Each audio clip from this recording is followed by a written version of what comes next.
tonight, President Tinubu inaugurates 7 newly appointed ministers. Federal government, former Chief Justice of Nigeria resolved prolonged disputes. Security experts advise safeguarding power installation to mitigate vandalism.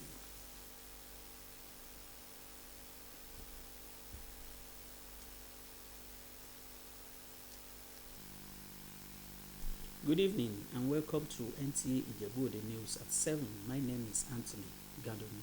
Now the news in details. The 7 newly appointed ministers have been inaugurated into the renewed Hope administration. President Tinubu performed the ceremony in the council chambers of the State House this Monday.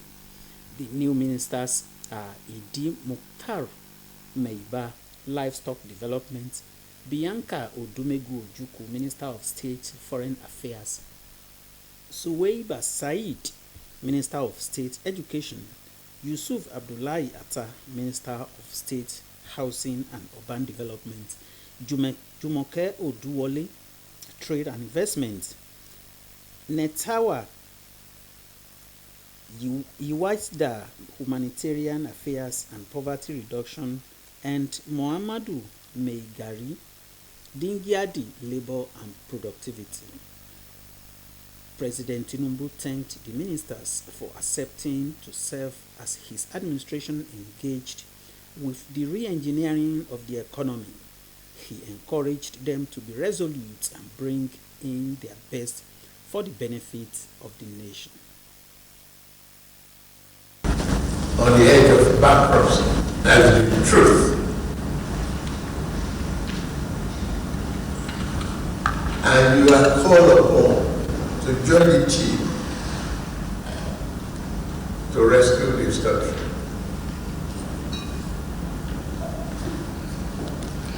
Service is the hallmark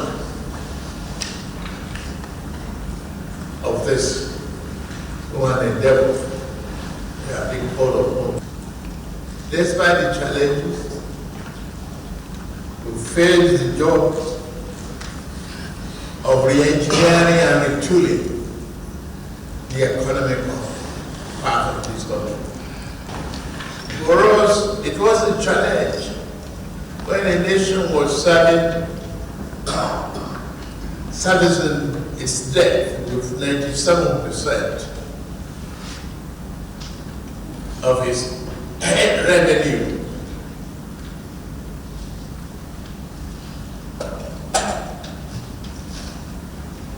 It's nothing but end of the queue. But today I can report to you that we brought that one down and it's at 65%.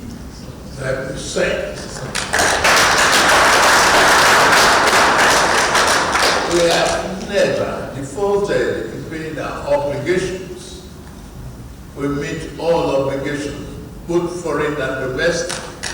I really appreciate the fact that you've taken the oath of office and ready to serve your nation.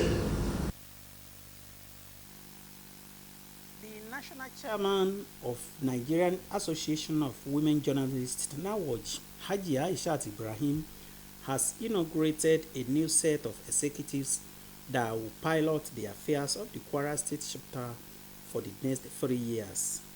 The new Kwara State ESCO is headed by Basirat Ayantola of the Nigerian Television Authority, NTA Ilorin. Aishat Abubakar Yaya reports. In her acceptance speech, the new chairperson, who is also the Manager Programs Department, NTA Ilorin, expressed gratitude for the opportunity to steer the affairs of the association. She promised that NAWJ under her watch would focus on ameliorating the challenges facing women folks, both in the areas of politics, education, as well as their places of work. Together, we build a society where gender is not a barrier, but a driving force for positive change. The national chairperson of NAWJ advised the newly inaugurated ESCOs to uphold the unity of the association as well as respect the law establishing the union. The national chairperson is actually sending her congratulations, and she's wishing them a very successful tenure. You have a responsibility to ensure that members of the executive are carried along in the scheme of things. There were goodwill messages from the Chairperson 2024 NAWAJ Election Committee and other stakeholders. Presentation of certificates of office to the new executives climaxed the ceremony.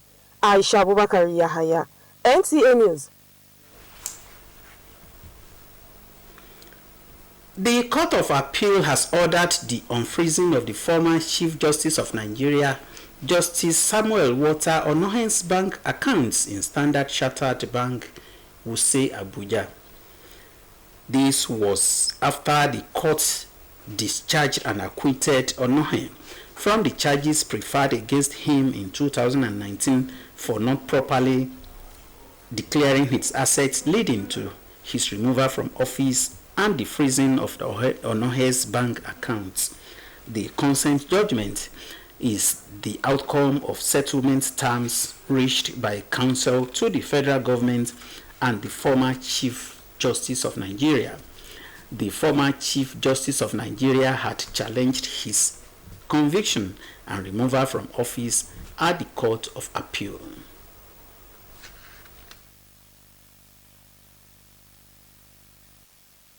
Judgment today has affirmed the superiority of courts over whims and caprices of occupiers of executive and judicial and legislature. Let it be known by the whole world that judiciary in Nigeria is one of the best in the world. We have men and women of character learning who have sacrificed their life from their early age to old age to become anything in judiciary. And yet people talk flippantly, they talk recklessly concerning these eminent Nigerians. If we don't respect our judiciary in Nigeria, the whole world will not respect judiciary in Nigeria. You are still watching NTA Channel 7 News.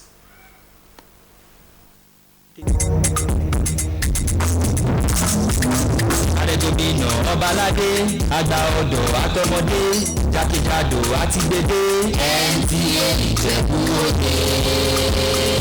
Arẹ́gbẹ́bínà Ọbaládé, àgbà ọ̀dọ́ àtọmọdé, jákèjádò àti gbèdé, NTA Ìjẹ̀bú Òde. Your heritage station, we are the light of nation and the light of generation, NTA Ìjẹ̀bú Òde. Your heritage station, we are the light of nation and the light of generation, NTA Ìjẹ̀bú Òde. NTA Ìjẹ̀bú Òde, your heritage station. You are welcome back to NTA Ìjẹ̀bú Òde News at 7. The news continue. A former governor of Ogun State and senator representing Ogun East Senatorial District, Otumba Gbenga Daniel, is expressing confidence in the ability of President Bola Tinubu to lead the nation out of troubled waters, admonishing Nigerians to have faith and rally support the president to turn around the socio-economic situation of the country. This was at a strategic retreat for grassroots politicians in Ìjẹ̀bú Òde, Ogun State. Lekan Agmonde reports.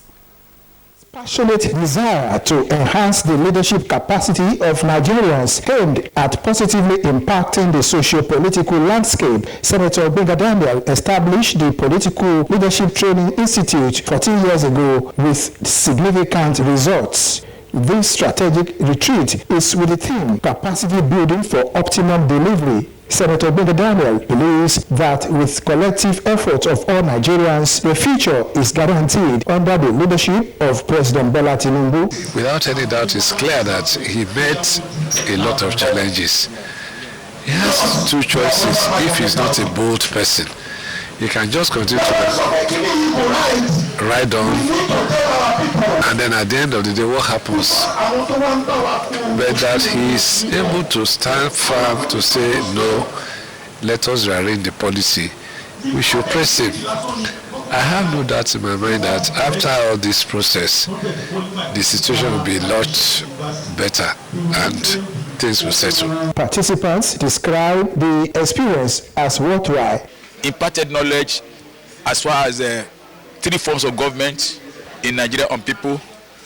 It has also made us to realize the various forms of government that we have. This program is trying to put together people that can think deeply on how to move the nation forward. It's a miracle because a lot of young people have been inspired by Otumba Gbenga Daniel, and he has been able to pass that deep knowledge of politics and also governance into young people, and also with a deep sense of history. The strategic retreat is expected to come up with a communique that will suggest solutions to close the leadership gap in the nation's political space. From Ijebu-Ode, Lekan Agbonde, NTA News. Do you get anxious when you are without electricity for a while? Security experts say safeguarding power installation must be considered a top priority by host communities to mitigate vandals threatening the country's collective clamor for power supply. Lydia Sampson reports. Vandalizing power installations for whatever reason is an economic sabotage that unfortunately affects Nigerians. The question is, why should key players and people in communities be unperturbed when actions of few bad eggs put their lives in jeopardy? Now, we can't talk about vandals without talking about the bad eggs also in the electricity sector. Because why?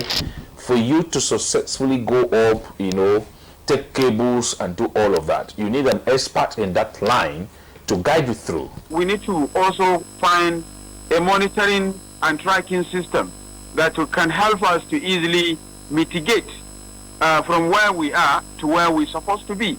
They want transmission companies to proactively engage the communities before installing facilities, as well as educating the people to engender prevention and protection of critical power installations. When you want to install an infrastructure, carry the community along.